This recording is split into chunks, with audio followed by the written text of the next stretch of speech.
Hola, ¿cómo están ustedes? Buenos días. Como todos los sábados estamos hablando justamente de Heraldo Salud. Gracias por estar con nosotros. Hoy, aparte de saludarlos a todos a través de las redes sociales, por supuesto, y a través de esta vida radiofónica, y agradecer al grupo Heraldo Media Group y a Iván Ravina, de La Redonda, a todo el equipo, a Lisbeth, en fin, que hace posible este programa. Tenemos un tema que pues prácticamente a todos nos atañe, tarde o temprano, sobre todo en la etapa adulta.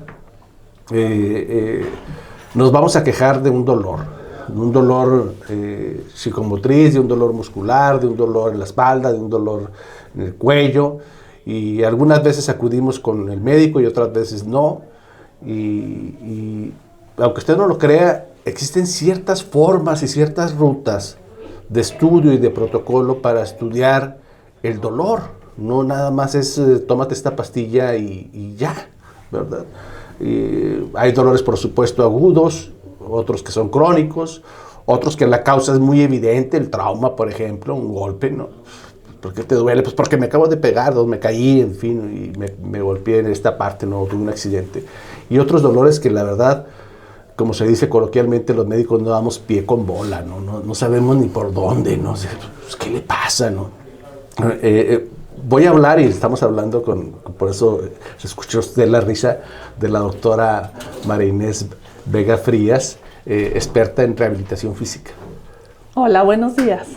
Tú estás, María Inés, nos conocimos para empezar desde hace un chorro de tiempo, ¿no? En la Facultad de Medicina, un montón de tiempo, muchos años. Uy, sí. Y yo creo que, bueno, tú fuiste de las primeras que estableció prácticamente en la comarca lagunera la rehabilitación física, ¿no? Sí. Como tal, ¿no? Porque yo recuerdo que cuando egresábamos de ahí de la facultad, pues nos preguntabas, ¿qué vas a estudiar? ¿Y en qué te vas a especializar? Y no, medicina interna, pediatría, ginecología, en fin, cirugía. Y rehabilitación física empezaba a notarse. Estamos hablando de los años 80 más o menos, ¿no? En donde ya empezaba a florecer la rehabilitación física y a formarse y a connotarse de qué se trataba justamente, ¿verdad? Más allá de lo técnico, propiamente lo médico. María Inés, bienvenida. Gracias, muchas gracias por invitarme y muchas gracias a todos los que nos están escuchando y nos verán después. Pues sí, efectivamente yo estudié medicina, yo egresé de la Facultad de Medicina en el año 91, bueno, hice el internado, el servicio social, y hice una especialidad médica llamada Medicina Física y Rehabilitación o Medicina de Rehabilitación, que es una especialidad médica ahora más conocida, pero en aquellos tiempos, como tú comentas, un gran desconocido del área de la salud.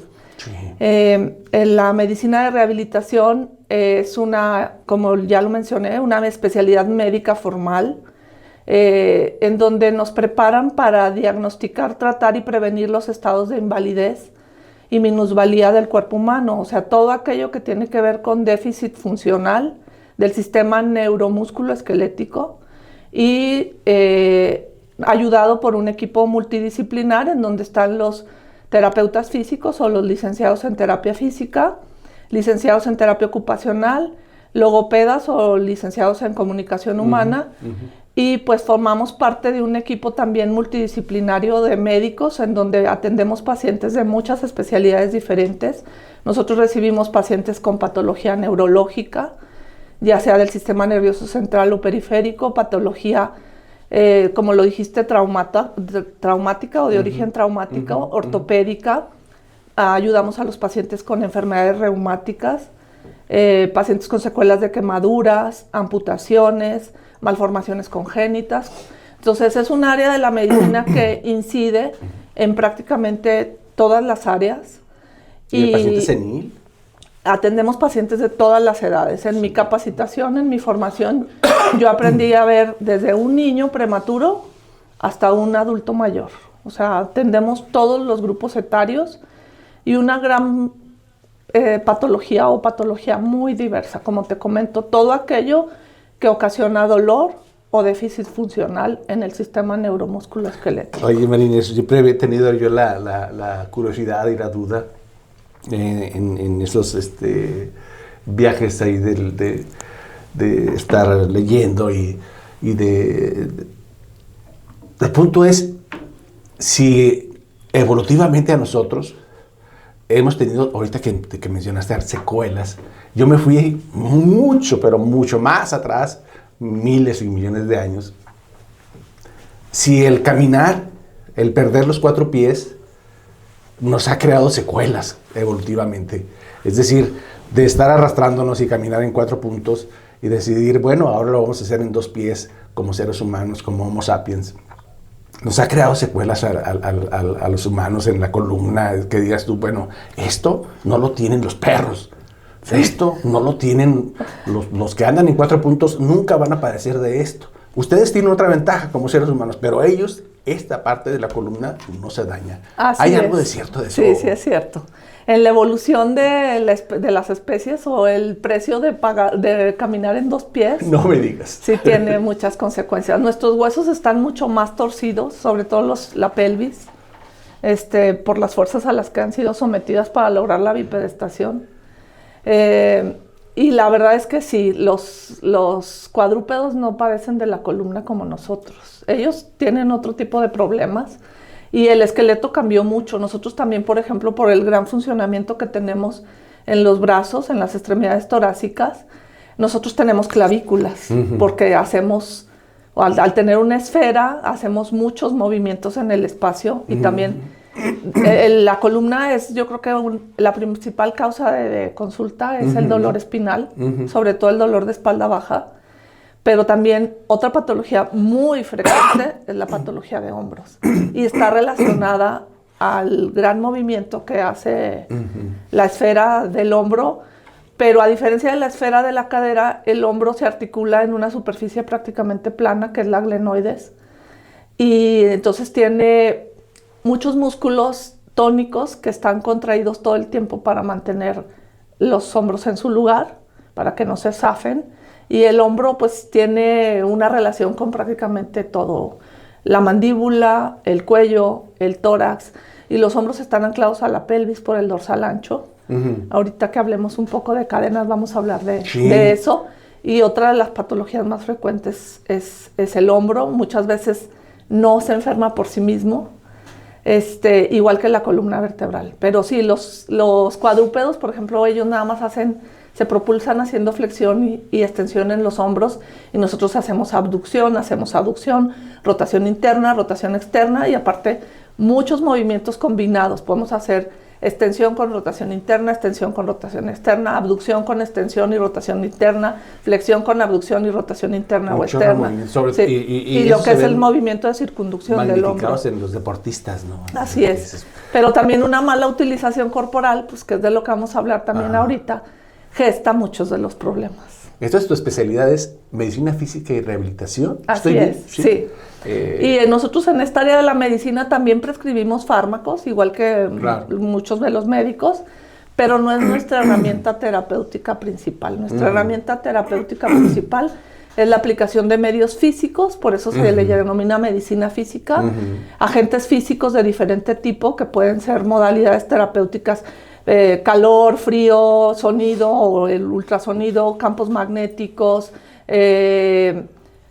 láser, pero sobre todo también mucho terapia manual y ejercicio terapéutico. Y así es. Y hay como técnicos también, ¿no? Sí, son los licenciados. Bueno, antes cuando yo estudié, licenciados, la mayoría eran técnicos en terapia física. Hoy en día han evolucionado mucho las cosas. Ellos hacen una licenciatura de 4 años. En algunas partes estudian un poco más. Sí. Okay. Y hacen una licenciatura en terapia física. ¿Tú dónde estás?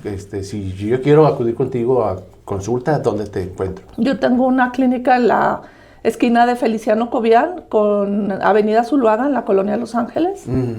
Y también hago estudios de neurofisiología, de estudios de diagnóstico de enfermedades de los nervios, los músculos, la placa neuromuscular, potenciales evocados de todas las modalidades en mi clínica, y también soy encargada de ese servicio desde hace 25 años en el Sanatorio Español. ¿Desde hace 25 años? Hace 25. Vaya, mucho tiempo, ¿no? Sí, yo monté ese servicio y he estado a cargo de él desde hace 25 años. Hablando de tiempo, cuando te invitamos para que nos hace el favor de aceptar. Tú nos sugeriste el tema y nos dijiste cadenas musculares. Y dije, caray, cadenas musculares. Ha evolucionado la terminología, por supuesto, como todo en la medicina, y no tendría por qué ser la excepción contigo. Cadenas. Dije, pues, cuando uno piensa en cadenas, piensa en matrimonio y en otras cosas, ¿no? Sí, cadenas de amargura. ¿No? Y menos el músculo, y pues los músculos me ayudan. ¿A qué te refieres con cadenas musculares? Este es un término que fue acuñado alrededor de los años finales de los 60, principios de los 70, en donde una revolucionaria que fue François Messiers, ella era una vietnamita que vivió en Francia, fisioterapeuta, que se dio cuenta que cuando ella quería incidir en la modificación de una curvatura en nuestra columna, en ese tiempo se culpaba mucho a la acción de la gravedad que caía sobre el cuerpo y que colapsaba al sistema esquelético, y se pensaba que todo estaba dado porque había hiperlordosis o había más curva en la columna. La columna tiene 2 lordosis y tiene 2 sifosis. Cuando recién nacemos tenemos una única curvatura, que somos como una C, y tenemos solo sifosis. Esa es nuestra curvatura primaria. Conforme el niño evoluciona en el desarrollo y empieza a sostener la cabeza, desarrolla lo que es la curvatura cervical, que es una lordosis. Es una lordosis, hace una curvatura que ayuda a mantener la vista en el horizonte. La lordosis es una curva hacia afuera que nos ayuda a mantener los ojos en el horizonte y nos ayuda a deglutir y a algunas otras funciones, la rotación de la cabeza, pero sobre todo la vista en el horizonte.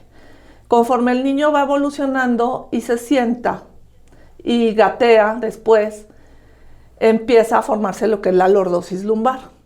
Y estas curvaturas, la lordosis lumbar también está allí para mantener la movilidad adecuada de la columna lumbar y las caderas, y podernos sentar de forma adecuada, cambiar en diferentes posiciones de sentado a de pie, favorece también las torsiones fisiológicas del tronco, pero estas curvaturas hacen que nuestra columna sea flexible y sea adaptable, ¿sí? Pero tan malo es tener más curvas, como hay gente que tiene mucha sifosis o que tiene una gran lordosis, o como tener menos. Es muy malo también tener una espalda plana. Mucha gente cree que la postura correcta es estar derecho. ¿Está jorobado qué? ¿Sifosis o lordosis? Sifosis. Ok. Sí, el tener sifosis es que el paciente o la persona está jorobadita. Cuando tienen lo que le llaman la chepa también, que se hace una curvatura hacia atrás, esa es la sifosis. Yo tenía mis maestros de terapia intensiva, mi jefe de terapia intensiva, tenía una jorobadita muy bonita, el buen doctor Fernando Molinar, parece ser que no se puede corregir voluntariamente, o sea, porque se va uno enjorobando, pero él lo tenía. Sí, hay personas que tienen mucha sifosis y hay mucha gente que no quiere o que dicen, es que está encorvado. La sifosis por sí, lo que debe de tener uno normal, que el ápex o el punto más importante de la sifosis está en la séptima torácica, también es muy importante. O sea, ¿estar jorobado es una enfermedad? Sí, o sea, tener más sifosis de lo normal puede ser postural, pero hay ciertas sifosis que son patológicas, que se desarrollan durante la época de crecimiento rápido, en la adolescencia, como es la enfermedad de Scheuermann o la sifosis juvenil. Y eso pues sí condiciona acuñamiento de los cuerpos vertebrales. Pero mucha gente le teme mucho a eso, y la verdad es que todos, una columna sana, bien estructurada, estable, debe de tener cierta sifosis. O sea, así como debe tener sus lordosis, en las cervicales y en la lumbar. Es más común, ¿no, Marines? El hombre así como que ya está culturalmente, dice, pues el hombre está jorobado, pero la mujer como que no, estéticamente como que no le va esa joroba, ¿no? Pues lo que pasa es que también, son como modas o arquetipos. Arquetipos, pero lo que sí tenemos que saber es que, en base a lo de cadenas, volviendo a eso, esta doctora se dio cuenta que cuando tú querías corregir una curva se modificaban las otras. Ya. Entonces, ella fue la primera que se dio cuenta que el cuerpo humano tiene tanto cadenas articulares como cadenas musculares. Las cadenas articulares son 5, que son la cadena articular del tronco, y la columna es un todo, que va desde la unión cráneo-cervical hasta el coxis. Entonces, un segmento que tú quieras modificar o que no funcione bien, repercute en el resto. O sea desde la oreja hasta la rabadilla. Sí, lo correcto cuando tú tienes un paciente con este tipo de patologías es hacer una evaluación global y valorar todos los segmentos de la columna vertebral y no solo tratar el cuello que les duele o la columna. El paciente es más que una columna o más que una rodilla o más que un hombro, ¿sí? Y en las cadenas articulares de las extremidades pasa lo mismo. O sea, yo no aplica eso de que dónde te duele y ahí te doy un masaje. No, ahorita vamos a hablar un poquito de eso también, de que hay lo que es la fisioterapia clásica y la fisioterapia global, que cadenas musculares entra dentro del grupo de la fisioterapia global. Entonces, las cadenas articulares de las extremidades también son muy importantes y es entender que para que un brazo, una mano funcione bien, yo tengo que evaluar desde la escápula al paciente. Porque primero tengo que tener una estabilidad proximal para que yo tenga una buena función distal. Y lo mismo pasa en el miembro pélvico. O sea, una rodilla no se mueve por sí sola, un tobillo no se mueve solo. Al decir cadenas articulares significa que todas esas articulaciones que en el caso del miembro pélvico empiezan el ilíaco, todas esas articulaciones son indisociables. O sea, suceden cosas en cada una de ellas, desde la sacroiliaca, la coxofemoral, la rodilla, el tobillo y el pie para que yo pueda caminar y me propulse. Hay una interrelación directa entre cada una. Y lo mismo pasa en los músculos. Lo está escuchando usted de la doctora, de la experta en rehabilitación física, porque luego nosotros como deportistas amateur nos lesionamos y queremos mejorar la movilidad y no solamente los deportistas, sino todos. Pensamos y vamos con el chisme en los grupos. Fui con tal doctor o con tal doctora y estoy lesionado el tobillo y me estaba revisando la cadera. Ay, se me hace que el doctor no entendió dónde me dolía y estaba perdido. Y yo no sé por qué me pidió una placa de cadera o un estudio de cadera o más arriba si lo que me molestaba era el tobillo. Lo estás explicando. Se interrelaciona. Todo está interrelacionado. Igual y así funcionan los músculos. Y hablando de los dos grandes grupos de pacientes que tú mencionabas al principio, el que se pegó, pues claro, ese tiene un dolor nociceptivo porque se traumatizó. El 30% de la población con dolor musculoesquelético corresponde a ese grupo. El 30%. ¿Y el otro 70%? El otro 70% son personas que no saben de dónde vino el dolor, que el dolor se presentó poco a poco de manera insidiosa y que depende de nuestro arquetipo, de cómo utilizamos el cuerpo en la vida cotidiana. María Inés, tú mencionaste una palabra clave en la práctica de la medicina: quitar el dolor. Uno de los fundamentos del médico, ¿no? Es decir, quitar el dolor y luego después lo curas. Pero lo primero que exige el paciente es: quítame el dolor, doc, y ya después me dices el origen y después hablamos, pero ahorita quítame el dolor de muelas o lo que tú quieras, o el dolor de codo o el dolor de panza, y ya después me operas incluso. Pero ahorita quiero que me quites el dolor. Es una exigencia prácticamente y un compromiso que nosotros tenemos como médicos. Pero ha evolucionado, como muchas cosas, el concepto de dolor. Ya no es ese dolor del trauma, en donde ves hinchado, rojo, grande, caliente. Hay dolores en que no se ve nada. Y el paciente dice: me duele. El paciente o la paciente dice: me duele, doctora, me duele aquí. Y tú lo exploras y no encuentras, lo puede mover, sí lo puede mover. Le duele cuando le estiro, cuando lo flexiono, sí. Pero no me duele, pero ahí siento dolor, doctor. ¿Cómo explicar eso? En lo que nosotros hacemos hay muchos dolores o algias que son funcionales o que son de origen mecánico, porque a veces hay competencias entre esos grupos musculares. Eso también lo vemos en cadenas. Está demostrado que el sistema facial, que son las membranas que cohesionan todo el cuerpo entre sí, se conectan unas entre otras. Y también está demostrado que los músculos transmiten por medio del reflejo miotático la contracción muscular en grupos. Por eso se les denominan trenes miofaciales o se les denomina cadenas musculares o cadenas miofaciales. Y muchas veces cuando un músculo está en exceso, inhibe al que hace lo contrario. Entonces, muchos dolores son de este tipo. O lo que decías hace rato tú, por ejemplo, también hablando de la alineación de las extremidades. Hay quien viene y me dice, es que me duele aquí, la rodilla. Y luego vas y tú ves que tiene hundido el pie. O sea, tiene un pie pronado, totalmente pronado, que a veces tienen hasta ruptura del tendón que sostiene el tibial posterior que eleva la bóveda plantar y ves que tienen totalmente caído el pie, la bóveda plantar, con un escafoides que ya se salió, que está luxado, que está prominente, que se fue moviendo. El talón, o sea, está chuequito. Los talones también ya se envaro, que tienen las extremidades deformadas hacia afuera o hacia adentro. Y tú ves cómo en la caminata o en la marcha, la rodilla se va hacia adentro, por decirte algo. Cada vez que el paciente camina y pisa, la rodilla se va algo y se va hacia adentro. El dolor es secundario a ese mal apoyo. Pero entonces, no, el problema no está solo en la rodilla donde al paciente le duele. El problema es que hay que corregir la función que está mal en el pie, por decir algo, ¿sí? Eso pasa mucho.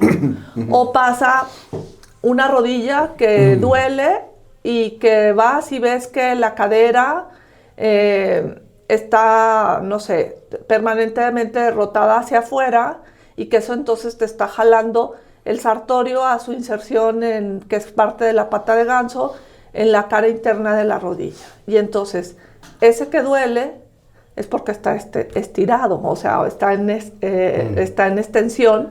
Y muchas veces el que está haciendo eso, que está contraído en contracción concéntrica, pues es como un bebé que está acurrucado, ese músculo, ¿verdad? Que es capaz de hacer eso. Y él puede estar contraído de esa forma mucho tiempo. Y el que está haciendo el desorden es otro que está a distancia y otro realmente músculo. No donde el paciente le duele. Yeah. Entonces, no siempre hay que tratar solo la rodilla. O sea, en el caso de los miembros pélvicos, por ejemplo, la rodilla, solo que te hayas pegado o caído o X, pero no siempre todo se gestó allí. O sea, a una rodilla es víctima muy comúnmente de lo que está mal en la pelvis o en la cadera o lo que está mal en el tobillo y en el pie. Y de esa manera hacemos evaluaciones igual en todo el cuerpo. Entonces, lo que tú dices obedece a eso. Puede ser que el paciente tenga dolor de origen mecánico porque algo no está funcionando bien en un engrane, en una articulación, que muchas de estas juntas en nuestro cuerpo humano son juntas milimétricas, que con que se desfase un poquito la articulación, empieza a haber más roce, empieza a haber más impacto y eso va haciendo deterioro que a la larga va a traer artrosis o degeneración del cartílago en una articulación, en el caso de así, ¿verdad? Pero también hay origen neuropático, ¿verdad? Puede haber dolor de otro tipo. Oye, Marín, vamos a ir a una pausa, pero me llamó la atención el límite que pusiste, o sea, desde las orejas, por decirlo de alguna manera gráfica, hasta la rabadilla. ¿Más abajo no hay cadenas musculares? ¿O cómo? Sí, no, eso es la cadena articular del tronco. Ah, entendí mal. Las cadenas musculares cruzan todo el esqueleto. Okay. Ahorita, si quieres, regresando de la pausa, les digo cuáles son esos 6 grupos musculares. Les parece perfecto. Se ríe la doctora como diciendo, este doctor Hernández no da pie con bola. Regresamos después de la pausa. Estamos hablando con Marinés Vega Frías, médico en rehabilitación física. Sí, ¿no? De hecho, colocan algunas líneas hasta abajo, ¿no? Sí. Es que fíjate, bueno, ahorita ya luego vamos a hablar de eso, pero según esta señora describió la primera cadena. Y luego una era su alumna. Como una especie como de mapeo. Sí, ella se dio cuenta que eran, haz de cuenta, músculos que vienen desde los pies. Que ella describió la primera, que es la cadena posteromediana, que es la cadena que nos verticaliza. Ya. Haz de cuenta un apuntalamiento que viene desde los talones hasta el cráneo. Y ahí están, bueno, el cuadrado carnoso del pie, los flexores de los dedos, el sóleo, ¿sí? Los isquiotibiales, algunos de los isquiotibiales, los paravertebrales, casi todos los músculos de la espalda que nos verticalizan. los occipitales, ¿sí? Pero luego esta que Godelib, que ella describió todas las demás, fue su alumna.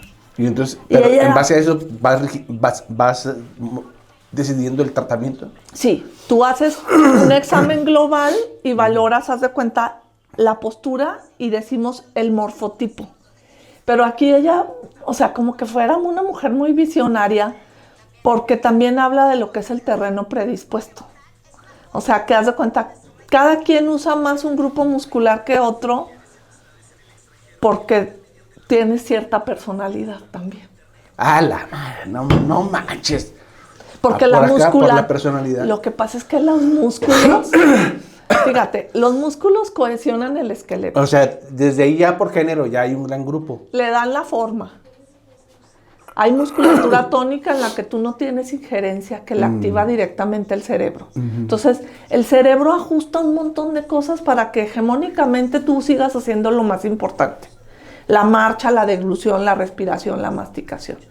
Y sin que tú te enteres, empieza el, no, este no jala bien, bueno, entonces hago que este otro haga tal, o le subo el tono a este y le bajo el tono a aquel.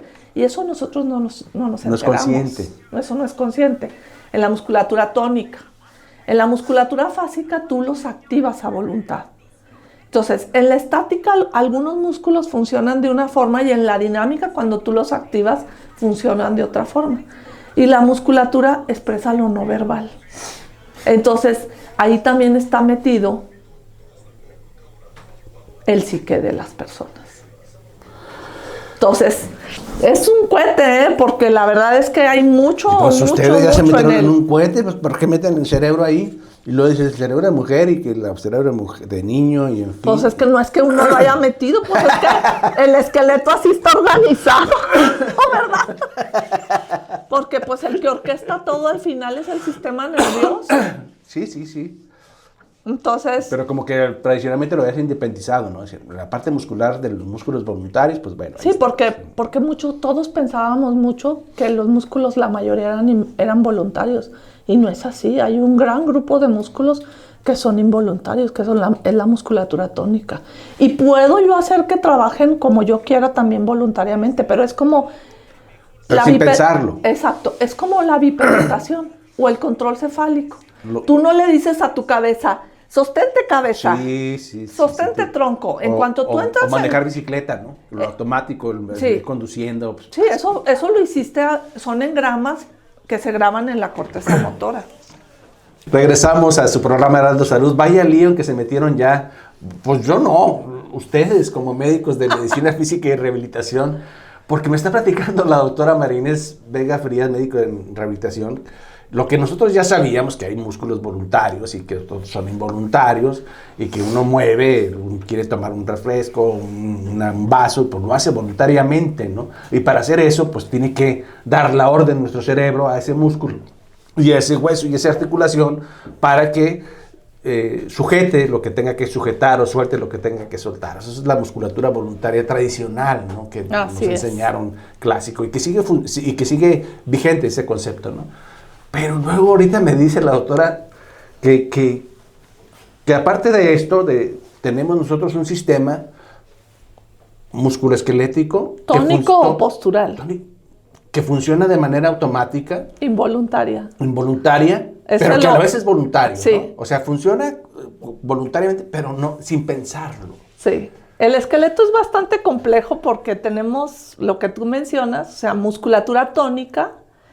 Son músculos que activa directamente nuestro cerebro sin que nosotros nos enteremos de eso, con lo que mantenemos la postura. Sin estar conscientes de ello. Ellos son los que sostienen nuestra cabeza, sostienen el tronco. Cuando nosotros estamos de pie, nadie le dice al cuerpo, tronco, detente, ¿verdad? O cabeza, sostente. Hay ciertas enfermedades en donde se pierde ese tono postural. Pero en condiciones normales. Nadie piensa en sostener la cabeza. Piernas, deténganme para que yo esté parado. No. Hasta ahí vamos bien. Sí. Pero entonces, luego me dijiste que depende de lo que piensa la gente, de la personalidad. Lo que pasa es que los músculos, como lo comentamos, bueno, hay músculos tónicos que son los que nos sostienen y sostienen la postura. Y hay músculos fásicos que son los que nosotros activamos a voluntad. Pero también los músculos cohesionan nuestro esqueleto. O sea, esa musculatura tónica mantiene armado el esqueleto y lo mantiene cohesionado y le da la forma, ¿sí? Y los músculos también expresan lo no verbal. Entonces, esa parte fue la que me interesó. Ahí es donde también es lo que es el lenguaje corporal. Todos sabemos. Tú puedes decir que no tienes nada y tienes una cara con una mueca, pues esa es tu musculatura que está expresando lo no verbal, ¿no? O te aguantas algo y cuando te aguantas la respiración y cambia el ritmo tiene un ego respiratorio. muy grande y claro. Pues ahí pues va también Tarzán, la postura del príncipe, ¿no? La de las condecoraciones. El introvertido, el que está triste, el extrovertido.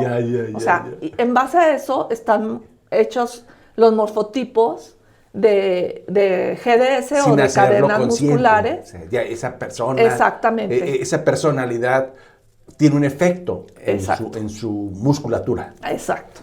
Entonces, volviendo a lo que dijimos, la primera que se dio cuenta de esto, François Messiers, ella describió la cadena muscular posterior a la de estos casi todos son músculos tónicos, son los músculos que nos verticalizan, gracias a los que podemos estar de pie.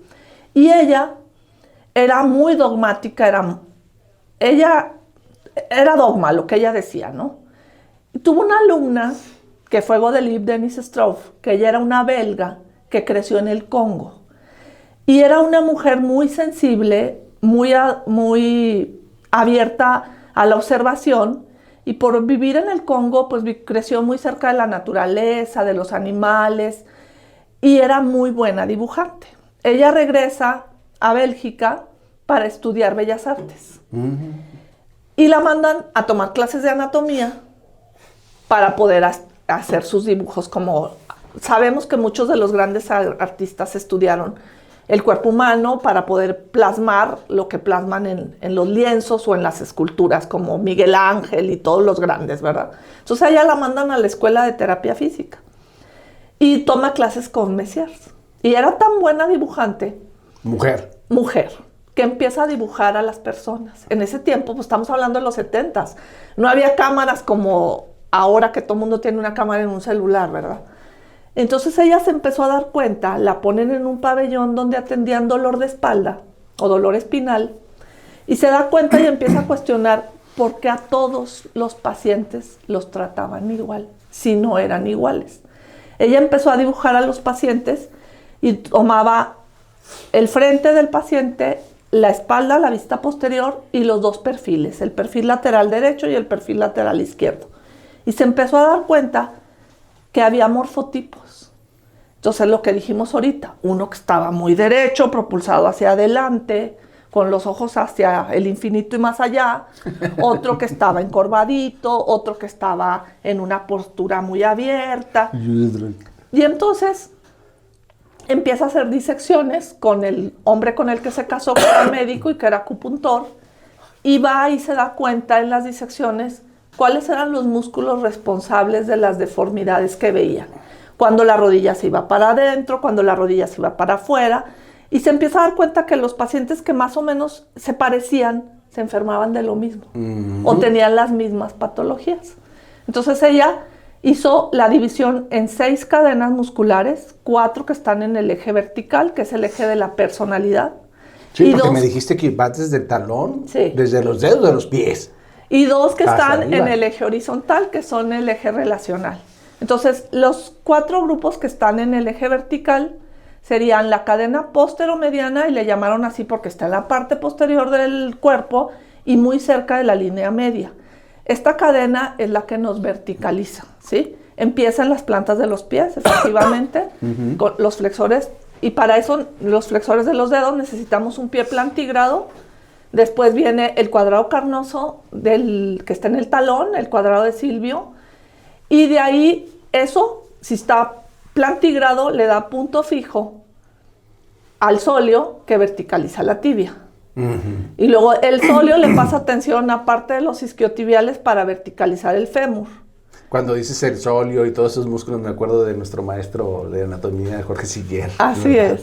Hermoso maestro. Hermoso maestro de célebre. Amante del cuerpo humano y de la anatomía. Qué pláticas tan bonitas, qué cátedras de anatomía tan padres. Con y además sus mnemotecnias fabulosas. Sí. Para que uno aprendiera. Sí, con plastilina y dibujos y papel, en fin, donde quiera que esté el buen doctor Siller. Un abrazo para él, un maestro insigne para nosotros, ¿no? Así es. Entonces estos músculos nos verticalizan. Pero si solo tuviéramos esos, pues estaríamos arqueados hacia el frente. Porque cuando trabajan en exceso, propulsan al sujeto hacia el frente haciendo una cuerda de arco. Entonces, hay otro grupo que es la cadena anteromediana, que va por adelante y pegada al eje del cuerpo, que sería la que nos flexiona. O sea, esas son antagonistas complementarias, ¿sí? Sí. La posteromediana se encarga sobre todo de la verticalización y su trabajo principal es mantener al sacro vertical para que luego la columna se pueda enderezar, ¿sí? O se pueda construir hacia arriba. La anteromediana, su trabajo principal es el desbloqueo de las rodillas, que las rodillas no se vayan hacia atrás, porque el sóleo lleva la tibia hacia atrás y hace recurvatum y lleva. Entonces, acá hay otro grupo muscular que desbloquea la rodilla y con los rectos abdominales del abdomen, su trabajo principal es mantener el esternón vertical. Entonces, de esa manera ya tienes un cuerpo más armónico que ni se va hacia atrás y que si no está en exceso, se va hacia adelante. Cuando la anteromediana está en exceso, hace cifosis.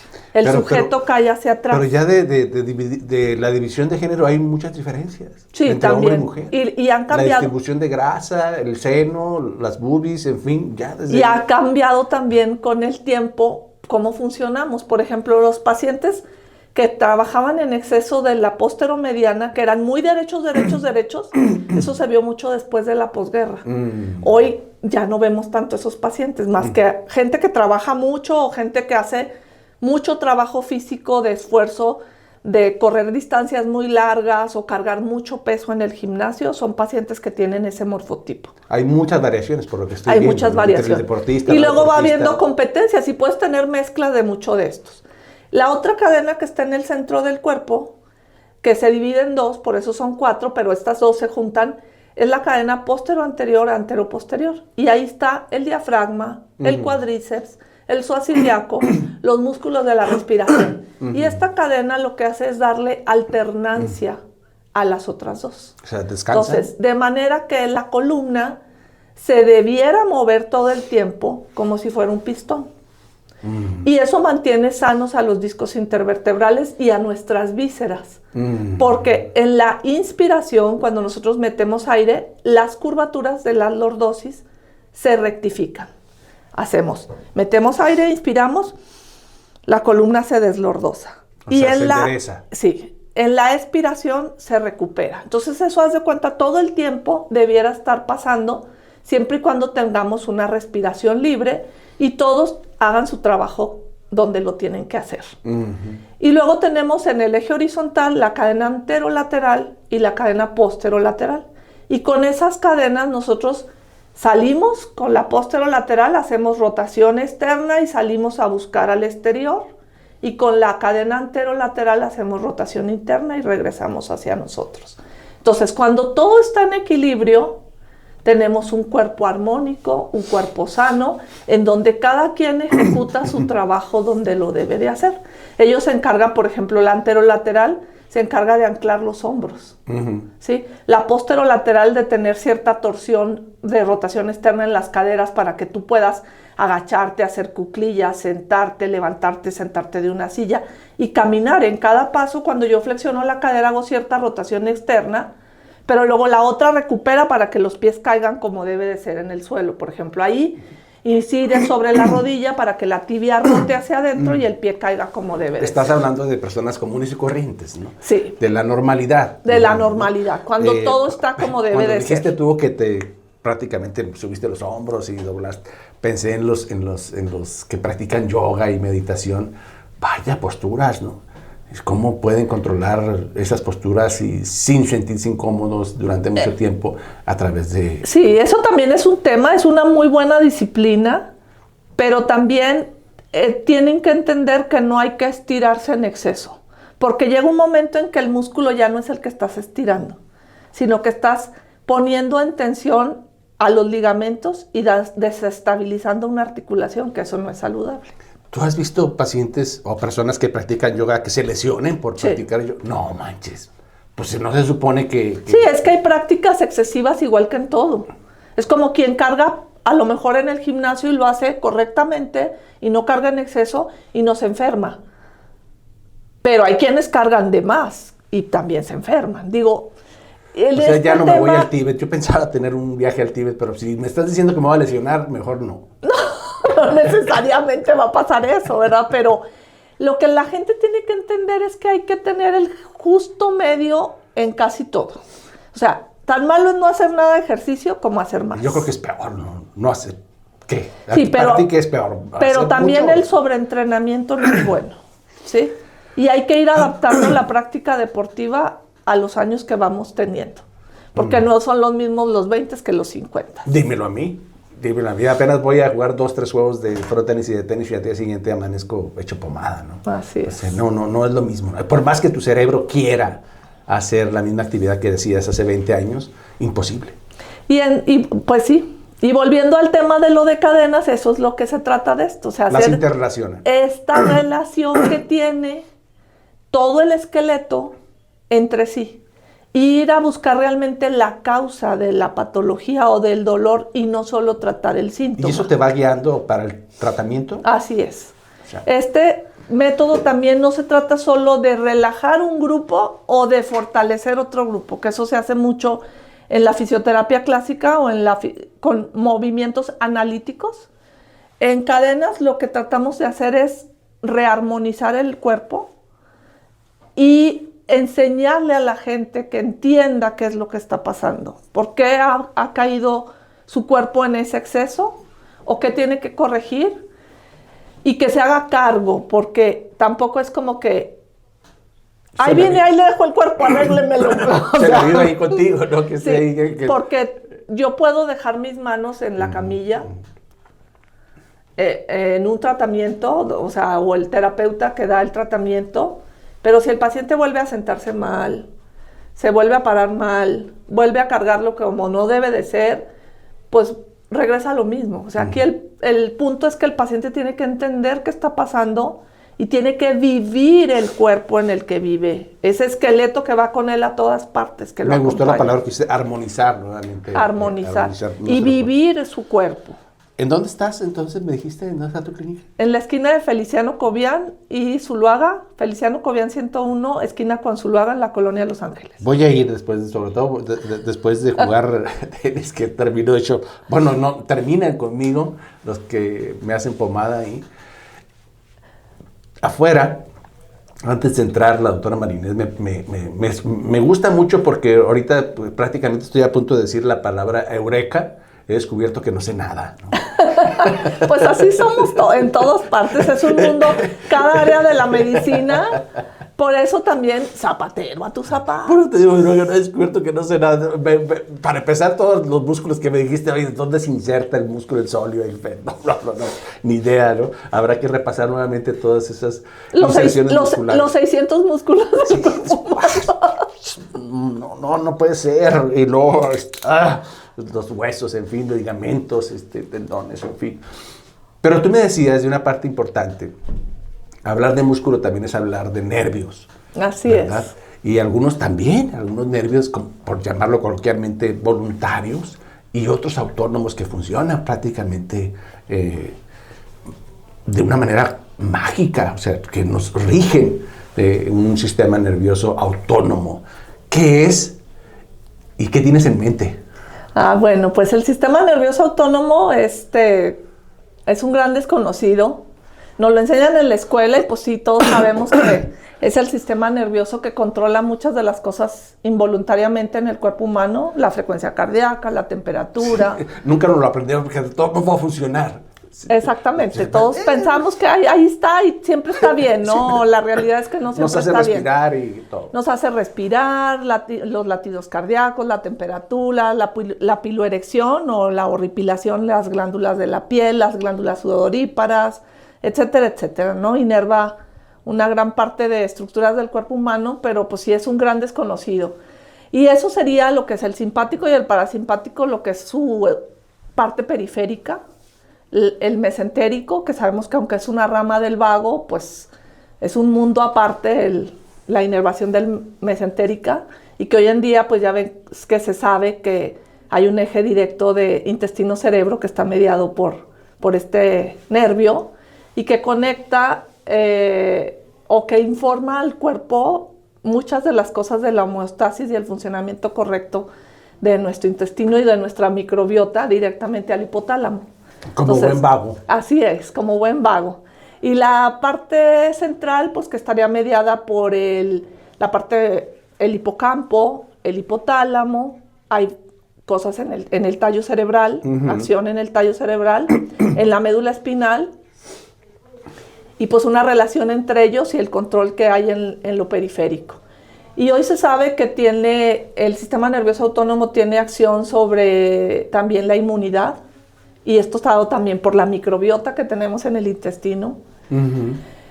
Y se sabe también que muchos pacientes que tienen dolor crónico es porque tienen disfunciones del sistema nervioso autónomo o disautonomías. Las muy conocidas, la disautonomía vagal o la hipotensión ortostática, pero hoy en día sabemos que hay otros pacientes que tienen dolor crónico, vejiga hiperreactiva, dolor pélvico crónico, estreñimiento, o personas que van más al baño o que tienen diarrea crónica, que puede ser por muchas causas, pero que ahí está también metido el control decir una? Del sistema autónomo. Mujer, dolor crónico, viajero, ese dolor por diferentes partes del cuerpo.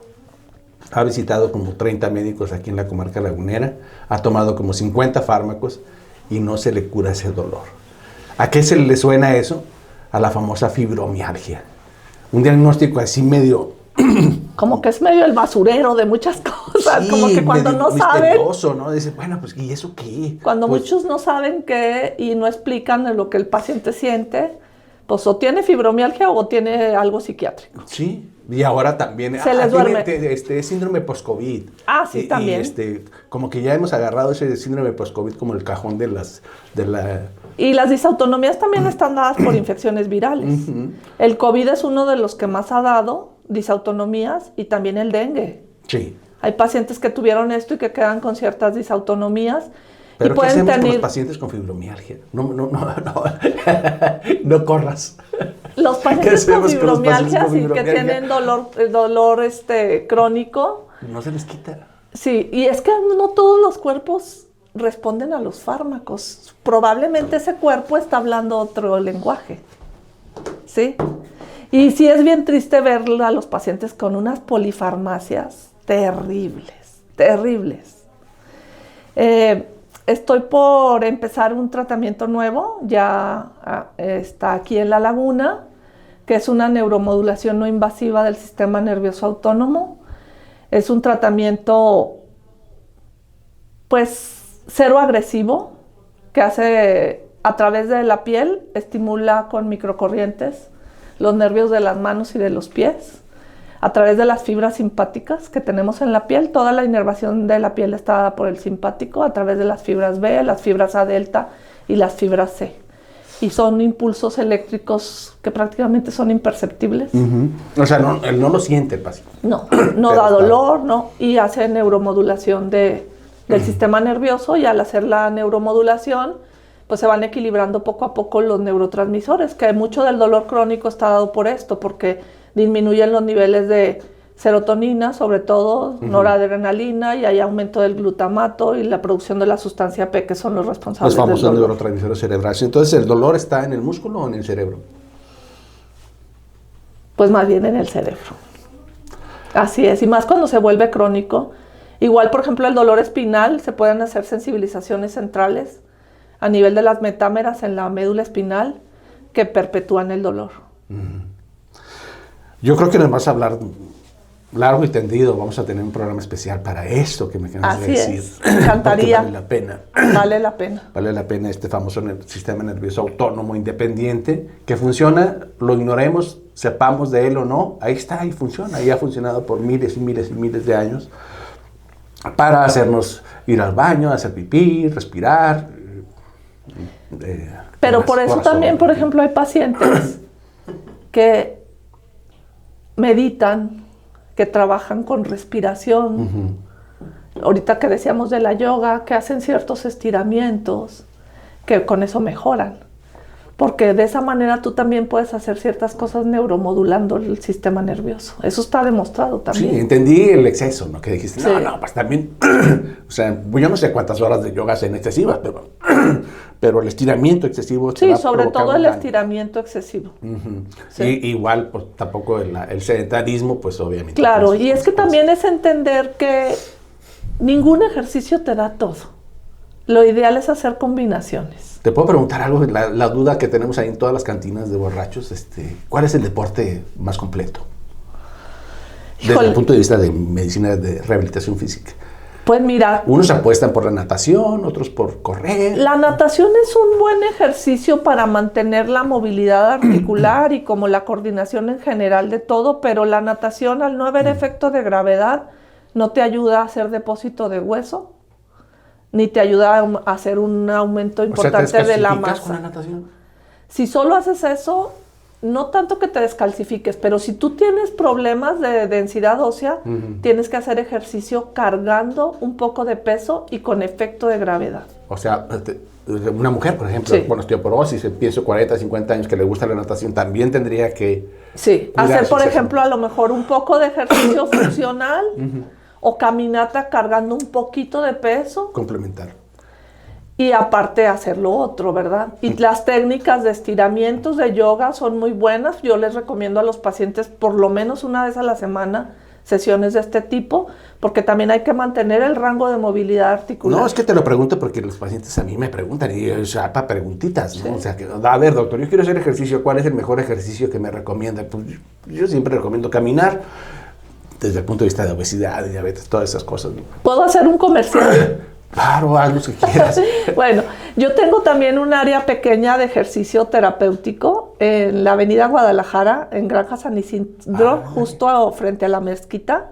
Guadalajara 1012. Ya me acuerdo de la mezquita. Justo a la mezquita, justo enfrente de la mezquita. Guadalajara 1012, en Granja San Isidro, donde tenemos un fisioterapeuta que es preparador físico también, Gilberto Basurto, y él da sesiones de entrenamiento funcional progresivo adaptado a las necesidades de cada persona. Entonces, el mejor ejercicio se adapta a las necesidades de cada persona. Así no hay es. así que digas, tú, ve a jugar tenis y eso te garantiza más años. No, aparte sobre todo porque pues hay gente que tiene ya ciertas patologías. Esta área fue puesta o la puse pensando en que hay personas que tienen que hacer ejercicio, pero no pueden ir a cualquier parte. Porque no pueden cargar. Ese ejercicio tiene algo de aeróbico, pero también hay ejercicio al hacer, es un tipo HIIT, con intervalos de alta intensidad y ciertas cargas, pero progresivas y con la capacidad que cada sujeto tiene. Nos vemos la próxima y platicamos sobre los gimnasios y estos modas de fitness y de técnicas para ponerse mamey y ponchado y cargar llantas y subirse una soga. Y digo, bueno, pues ¿de qué se trata? ¿Estamos regresando a la época del chimpancé o qué? No entiendo. Pero son modas finalmente, ¿no? Y las modas de los niños, ¿qué tal, El sobreentrenamiento de los menores, ese es otro tema también. Niños también y el ejercicio. Gracias, Marinés, estamos pendientes con otras pláticas. Gracias a usted por escucharnos, como siempre, en La Voz de la Salud. Una plática muy amena. Marinés, gracias por compartir lo que sabes. Gracias a ti y hacerme ver como un idiota. Nos vemos, hasta la próxima.